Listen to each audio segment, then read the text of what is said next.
Quick disclaimer, we will be using onboard sound because I am a filthy casual when it comes to YouTubing. And we're just going to have to deal with that. But, has this ever happened to you? Hey babe, do you want to play Spirit Island tonight? Spirit Island? You mean that game we've been playing every night for the last week? I don't know why you had to bring the last week into it. No thanks, baby. It's just, we've played every night and I think that I'd like a little break from it. Also, I stopped loving you and the cats, and I'm probably gonna move out tomorrow because everything you've said to me today about playing Spirit Island has just grossed me out, and I need some time to process that alone. Oh. They ask you how you are, you just have to say that you're fine. Hi, I'm Anira, and today we're going to be talking about one of my favorite games, which is Spirit Island. I went through a huge hyperfixation of Spirit Island, just to be perfectly frank. I have ADHD, and I was going hard on this game. Me and my partner both were, to a point where I even burnt him out, though, and I ended up playing alone. From that, I got a few tips and tricks that I think are worth sharing. Let's just dive right in. So this is a very basic Spirit Island setup. We are not using things like events or blight cards. I'm just playing base game because I think there are some things, especially if you have memory issues or like normally forget where you are either in the spirit or invader phase. These are the things that I found work for me. They may not work for you. You might find something else that works better for you. I'll be sharing tips on other things that I've seen work for other people that I can share here as well. So I chose Wounded Waters Bleeding because that's my partner's favorite spirit, and I chose Shroud of Silent Mist because that is my favorite spirit. And I don't want to hear any hate about Shroud of Silent Mist. It is a beautiful spirit, and I think people who don't like it don't like slow play or don't understand how it works. And I will not be accepting arguments. Now, these two spirits I probably wouldn't put together normally if I wasn't playing by favorites. Wounded Waters Bleeding has a pretty decent ramp up time, and Shroud of Silent Mist with that slow play does have a vulnerable early game that if it doesn't get it under control within a certain amount of time can spiral out of control. So with that in mind, these two spirits are very susceptible to falling in the early game, letting things get out of control, and then not being able to really claw it back. There's potential for it to claw it back in the late game. I can put a little update magic here to let you know how it went. Super easy, barely an inconvenience. Especially since I'm not adding anything like an adversary or an event. Susceptible early game, decent late game. And that's things that you want to think about when you're pairing your spirits. So that's what we'll get into first, is how do I choose from all these amazing spirits that I love or my friends love and make a cohesive team? Now, there are a lot of spirits to choose from, especially if you get to choose two of them, and analysis paralysis can certainly strike even before you get to the game. So not all of the spirits are shown here. Most of the ones from Jagged Earth have been excluded just because I didn't feel like getting them out of the box. So I have a couple different examples of pairings that you might choose. Now, the first pairing I chose is Relentless Gaze of the Sun and Stone's Unyielding Defiance. These two spirits play to each other's strengths. These are offensive powerhouses that get the added benefit of Stone's Unyielding Defiance, bringing a lot of decent defense to the game, especially in places where Sun might not be able to get to or defend in a timely manner. The next pairing type I have is covering each other's weaknesses. Downpour Drenches the World is a spirit that I've found to have an excellent early game, but it feels like, to me at least, it drops off as the other spirits start picking up more powers, where your repetitions don't feel as impactful as they used to. Whereas Serpent is known as the late game powerhouse. So as long as Downpour can get to the late game, Serpent will carry from there. Next we have a spirit choice that in my mind would work. I love Fear Victories. I think Fear Victories are very fun. I like the challenge of getting to them. And the subversive, not outright destructive win, you just turn all of the colonizers into a bunch of pants-pissing cowards and they leave you alone, is very thematically fun in my opinion. Of course, there are many combinations, probably endless ones that you can make. These are just the ways that I like to think of my pairings. You can do something completely random. You can spin a wheel, however you want to do it. I think most spirits can work together pretty well. You might have phases that are a little bit more difficult, but I think it's all viable. That's the beauty of this game, is I think there are many things that are worth trying and worth doing, just to see how it plays out.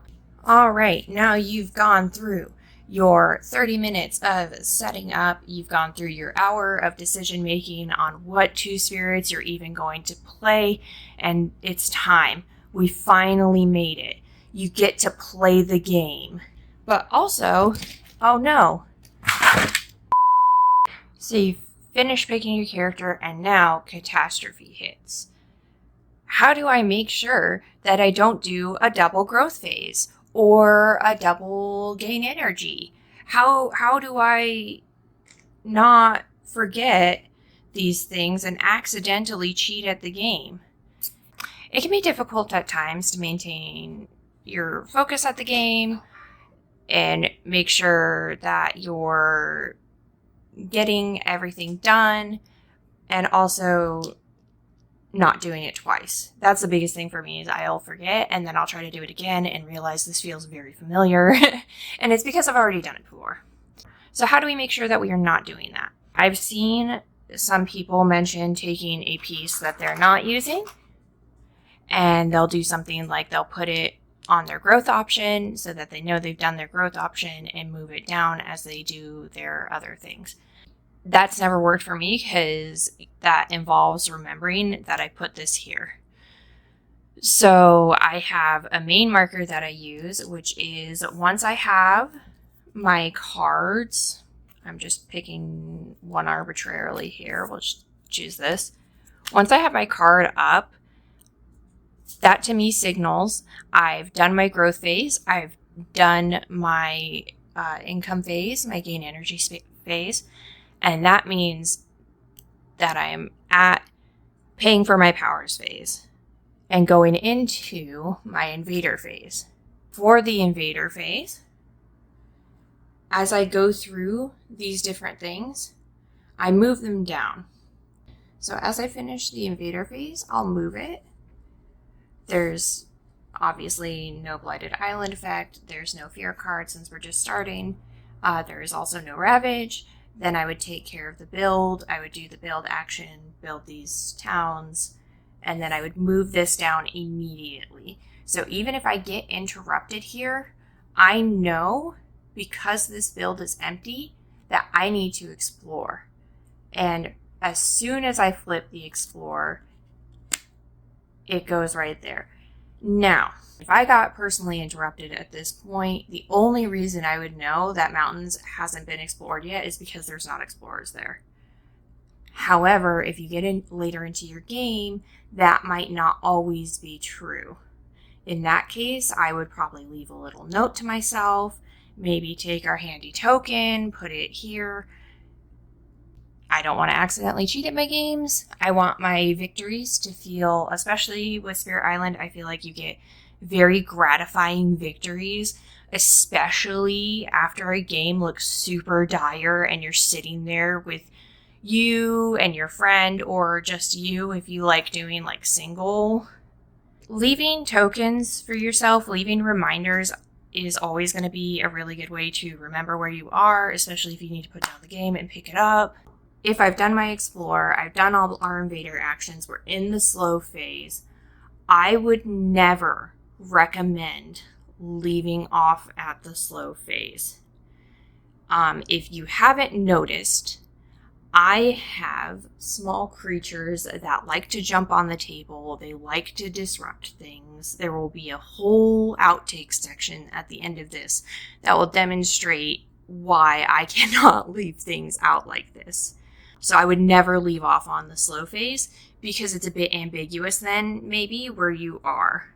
I would leave off at either time passes or at the end of the spirit phase after you've chosen and paid for your powers, because you can take the energy away and then take a picture of the things you played. You can take a picture of the board, which we've done that for second wave before. And there's just a lot of better places to leave than the slow phase. So I would never recommend leaving at the slow phase unless there's an emergency. It'd be a really hard place to pick back up to remember what I even wanted to do with the spells even, which is another part you have to take into consideration, is not only do you have to remember what spells were played, but also what you were trying to accomplish with them, which is a whole other layer of memory that my small brain just does not have room for. That's what I used to get through solo game of Spirit Island. It works for me because I am very easily distracted by my beautiful little babies. No kisses. Okay, that's fine. Just another one who doesn't love me. I prefer playing 2 spirits versus 1 just because even with the added complexity, I just like having the extra support that another spirit brings, and also it allows me to try out more spirits, see their interactions, so that I can force my partner to play different ones other than River, Bleeding Waters. Let me know if there are tricks that you like that maybe I didn't cover, if this helps you when your partner unabashedly and unashamedly says, I no longer love you and we've played too much Spirit Island lately, so I really want to play something else or like a video game or something, please. Or maybe you just find solace in playing alone. That's also totally fine. If you like this video, like it. If you dislike it, and leave a comment that says I'm a smelly poop face. I just hope you have a great day, and thanks for watching. Subscribe on your way out if you want to, or don't. Bye. Are you guys done going cuckoo bananas? Right when I start filming. Boys, please. Cats come. And they destroy.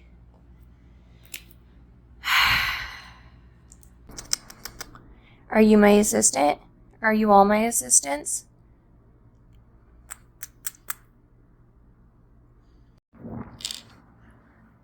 Vogue.